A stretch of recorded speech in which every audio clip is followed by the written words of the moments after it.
To pay with GCash on Shopee, add items to your card and then proceed to check out and select the payment center or the e-wallet as a payment method. You need to go ahead and choose GCash in the payment center or the e-wallet section.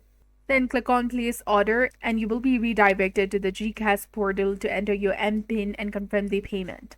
Ensure that you have sufficient funds in your GCash account to complete the transaction. And look for the confirmation emails from Shopee and GCash regarding your order and payment status. And note that Shopee no longer accepts G Credit Pay Later and G Gives Pay in Gives as payment options. Orders paid via GCash will be charged a 2% handling fee upon checkout.